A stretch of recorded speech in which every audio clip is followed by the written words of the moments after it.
What is going on, you incredible savages? Welcome to the show. Hey, today it's not as gloom and doom as it sounds, although it's a little gloom and doom. You probably got some of that from the title. We'll dive into it in a minute. But first, do me a favor, head to TravisCrutcher.com. That is the spot. Something to talk about that's going to be coming back soon.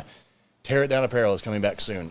Took a brief pause, a little hiatus from that because I just didn't have the time to devote to design concepts and QC and stuff before it rolls out, and I don't want to pump out just crap. So I want to make sure there's fresh designs and some of the constants that everyone loves and were the big sellers. So that took a little break, but it's coming back. It's going to be coming back to my website at TravisCrutcher.com. Not going to have its own space. Too many moving pieces. So we're just going to streamline the process. I had someone actually reach out this week and was like, dude, what the fuck? I went to order stuff and it's gone. I'm like, yeah, sorry about that. It's coming back. Just relax. So literally by popular demand, we're going to be bringing the apparel line back. What else? Legit booking a bunch of stuff into 26 already. So if you are interested in having me come speak, one-on-one coaching, keynotes, workshops, you name it, please head to TravisCrutcher.com and check that stuff out. Get in contact through the website, or screw it, man. Just hit me up on social. Like I will actually answer you. It's crazy. What else? If you do follow me on social, like I've said before, Facebook is kind of the spot where I'm most engaged.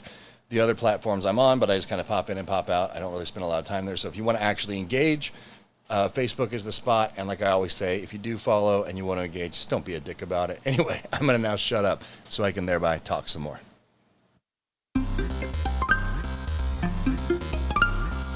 Welcome to Not Sorry with Travis Crutcher, the show where Travis will say some things that might trigger you, offend you, make you laugh, or even motivate you.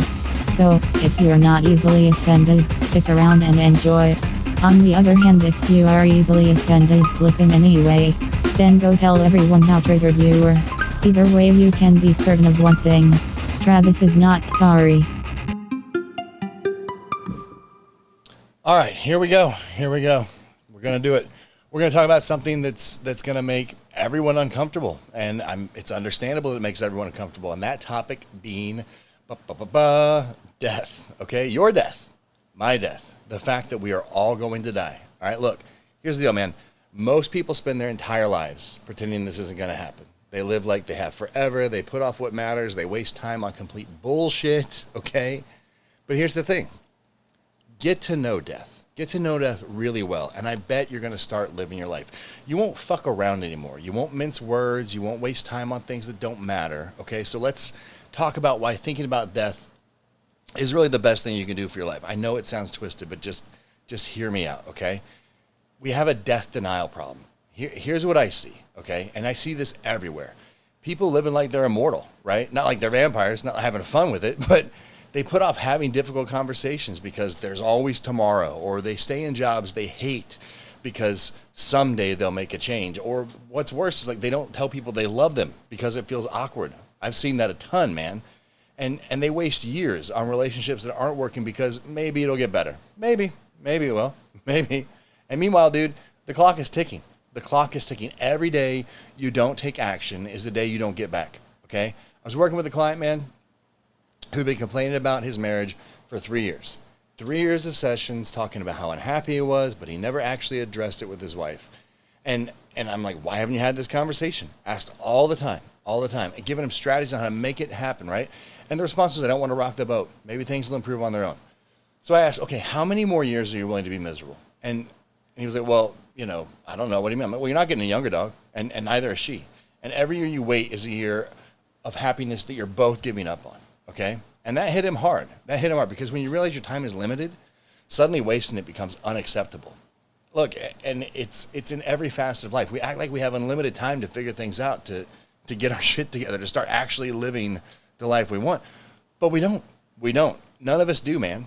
And so, you need urgency. When you really understand that you're going to die, right? Not intellectually, but I mean viscerally, everything changes. Like, you stop caring about what other people think because their opinions won't matter when you're dead, right? I'm not saying to go out and be a dick, but you'll stop putting off important conversations because you might not get another chance, okay? You stop wasting time on things that don't align with what actually matters to you. It's crazy. I don't do a lot of quotes, man, but when they make sense, they do. Steve Jobs said it best. Remembering that you're going to die is the best way to avoid the trap of thinking you have something to lose. Because ultimately you don't. You're going to lose everything anyway. I mean, your money, your status, your possessions, your fucking body, all of it goes away. The only question is, what do you do with the time you have left? I had another client had a terrible prognosis, right? Not terminal, but serious enough to have like a wake up call. And you know what happened? They finally started their business. Finally had the conversation with their estranged brother, okay? It told their kids how proud they were of them. Not because of the terminal illness. It didn't make them a better person, but it reminded them that time isn't unlimited.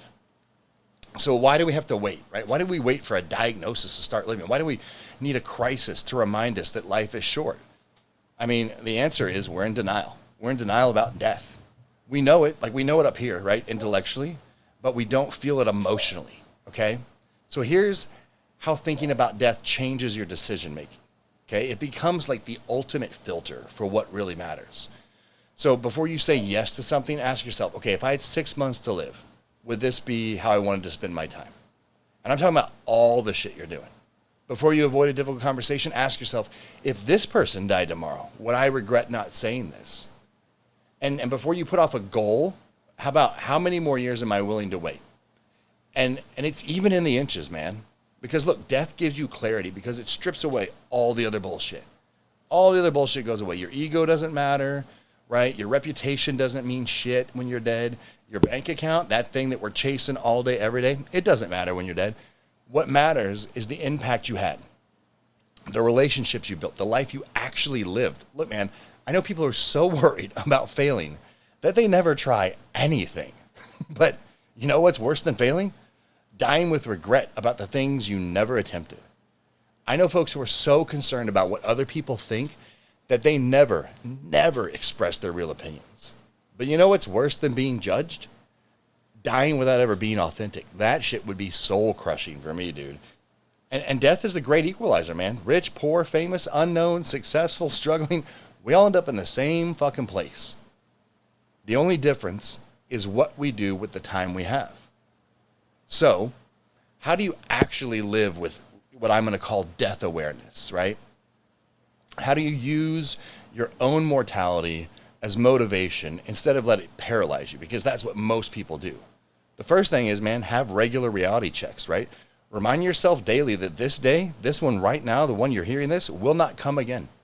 Look at your calendar and ask, is this how I want to spend this limited time? Okay, consider what you'd regret not doing if you died like next year. Second, prioritize ruthlessly. Stop doing things that don't align with what matter to you, man. Say no to these, quote, obligations that drain your energy without any purpose at all. And then focus on what you want to be remembered for. Number 3, dude, relationship honesty. Tell people how you feel about them. It's really not that fucking difficult, okay? Have the hard conversations you've been avoiding. Repair relationships that are worth saving, all right? Number 4, present moment awareness. Stop living in the future or the past, dude. Stop it. I'm not saying don't plan, but look, pay attention to what's happening right fucking now. Appreciate you have while you have it. The goal isn't to become morbid or depressed, okay? It's about becoming urgent about what matters. Because when you really understand, like really understand your time is limited, you stop fucking around with things that don't matter. I mean, super quick. So look, here's the ultimate question that death awareness brings up. What do you want your legacy to be? If you've listened to me for any length of time, you know I talk legacy all the time, but here's what I mean. Not your professional legacy or your financial legacy, but your fucking human legacy. Like, how do you want to be remembered? What impact do you want to have had? What would you want people to say about how you lived? See, most people never think about this shit until it's too late, okay? We spend their whole lives accumulating shit and stuff and status and whatever without considering what they're actually building. But when you think about death regularly, legacy becomes a daily consideration, man. Every interaction, every single one, big, small, all of them, becomes an opportunity to build the legacy you want. Every decision is a chance to align with your values. Every day, dude, every day becomes a chance to live in a way you'd be proud to be remembered for.